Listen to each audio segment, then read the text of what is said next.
That's a lot of people. Okay. Well, hello.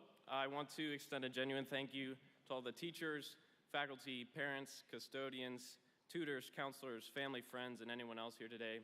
We are so grateful for all you've contributed to help us reach this point, and most importantly, we're grateful for all of the graduation cards with money inside. I didn't realize at first how few people actually know what salutatorian means, so in order to explain, I consulted the world's most established and accredited source of understandable definitions, UrbanDictionary.com. According to Urban Dictionary, the salutatorian is, quote, the person who just missed being valedictorian.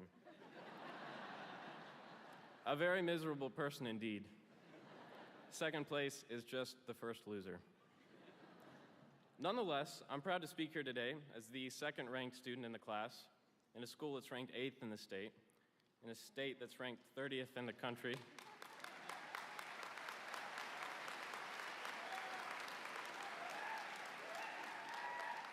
in a state that's ranked 30th in the country, in a country that's ranked 17th in the world.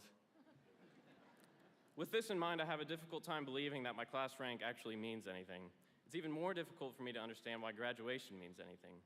In a few moments, each of us will walk across the same stage, all in the same colored robe, and receive the same diploma for meeting the same standardized requirements. 3 million other high school graduates are doing the same thing this year. I can't help but think that our diplomas are no more significant than the one-size-fits-all hat we are wearing on our heads. But maybe graduation isn't at all a celebration of the past. Maybe our diplomas signify more than just what we've done up to this point. Since many of our teachers have done their jobs, our diplomas should signify preparation for what lies ahead. Hopefully, today is less about our previous accomplishments and more about our future potential. Graduation propels us into the beginning of a marvelous transition, a transition from teenage foolishness and irrelevance to independent adulthood. We're starting to advocate for ourselves, starting to think for ourselves, starting to make choices for ourselves, and most challenging of all, starting to do laundry for ourselves. Even though graduation should direct our attention to the future, reflection isn't always wasteful, especially with the wealth of achievement among the students sitting in these seats today. We have numerous future collegiate athletes, half a dozen Governor Scholars, a state record holder, 4 national merit finalists, state champions in both athletics and other extracurriculars, and 1 presidential scholar. But what does that list really mean? Have we really accomplished anything of value to the rest of the world? These achievements deserve recognition, but not just for their value today.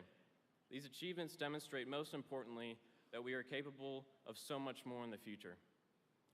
If we are to face the inevitable challenges of the real world, we will have to let go of the idea that we've already achieved anything significant. In order to conquer the future, you have to move on from the past. So don't become too satisfied or complacent with what you've already done. Believe wholeheartedly that your greatest accomplishments are still ahead of you, and your will can make it so.